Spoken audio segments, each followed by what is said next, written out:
आप सभी को मालूम है साइबर फ्रॉड्स जो है एक चुनौती पुलिस के सामने बहुत बड़ी चुनौती की तरह सामने आया है, क्योंकि इसकी इन्वेस्टिगेशन मुश्किल होती है और इसको डिटेक्ट करना मुश्किल होता है।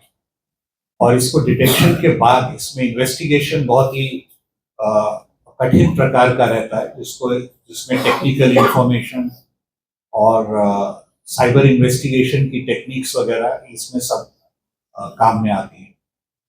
एक बड़ा रैकेट जो है एनडीवीबी कमिश्नरेट की क्राइम ब्रांच टीम यूनिट 4 ने इसका भंडाफोड़ किया है।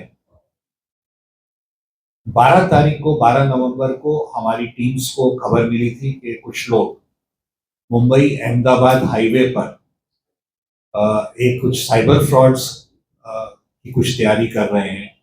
उसके आधार पर जब टीम्स वहां पहुंची तो बड़ी काफी सारे laptop, phones, fake bank accounts, ये सब चीजें बरामद हुई। इनिशियली 5 लोगों को अरेस्ट किया गया और उसके आधार पर ये मालूम पड़ा कि ये एक मोटा फ्रॉड, एक बड़ा फ्रॉड जो है पूरे देश में और विदेश से भी ये चालू किया जा रहा है।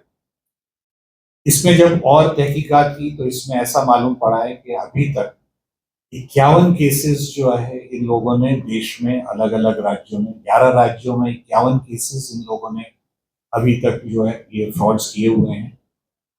और अभी जो हमारे पास प्राथमिक जानकारी है उसके हिसाब से 450 और विक्टिम्स हैं इसमें, और ये टोटल जो रैकेट और फ्रॉड है ये शायद 200 करोड़ तक जाएगा। अभी तक इसमें 7 लोगों को हम लोग अरेस्ट कर चुके हैं। और इसमें इनकी कार्य पद्धति क्या थी, इस तरह से ये क्राइम करते थे, इसकी मैं जानकारी देता हूँ। इन लोगों ने साइबर फ्रॉड्स के लिए इन्होंने फाइनेंसिंग वेबसाइट्स, इन्होंने फेक वेबसाइट्स तैयार करी हुई थी, जिसमें शेयर्स में या फॉरेन करेंसी में इन्वेस्टमेंट करने का ये प्रलोभन देते थे। उस साइट्स पे जाके अगर उसमें इन्वेस्टमेंट्स की तो उसके बाद जो है वो पैसा वापस नहीं आता था, वो सिफन ऑफ हो जाता था दूसरे अकाउंट्स में। और इसमें लोगों को प्रेरित करने के लिए ये लोग सब सोशल मीडिया का भी यूज कर रहे थे। बाकी जो सोशल वेबसाइट्स हैं, इंस्टाग्राम, फेसबुक, वहां पे टेलीग्राम, इन सब में उन्होंने अपने चैनल्स या अलग अलग लिंक्स तैयार करके डाले हुए थे।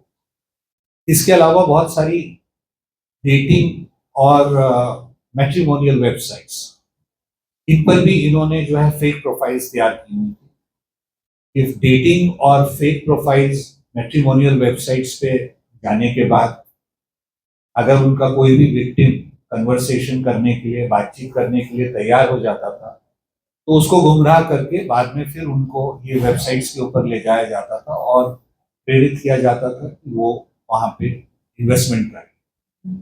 इस तरह से ऑलमोस्ट देश में 500 विक्टिम्स को इन लोगों ने ठगा हुआ था और अभी ये सारी इन्वेस्टिगेशंस जारी है। बाकी की जो स्टेट्स की पुलिस है उन लोगों ने भी इसमें इन्वेस्टिगेशन चालू कर दी है। इन लोगों का सरगना मुखिया शायद दुबई से ऑपरेट कर रहा है, हमने उसका नाम वगैरह निष्पन्न कर लिया है आरोपी को, और विदेश में होने की वजह से उसको कानून के दायरे में लाने की प्रक्रिया चालू है। और ये पूरा जो है इसमें सारा जो फ्रॉड का पैसा था वो क्रिप्टो करेंसीज, बाइनेंस इत्यादि के द्वारा विदेश में भेजा जा रहा था। तो इस तरह के महत्वपूर्ण केस जो है क्राइम ब्रांच ने डिटेक्ट किया है, जिससे संपूर्ण देश में जो है ये रैकेट जो था ये बंद होगा, ऐसी अपेक्षा है हमारी।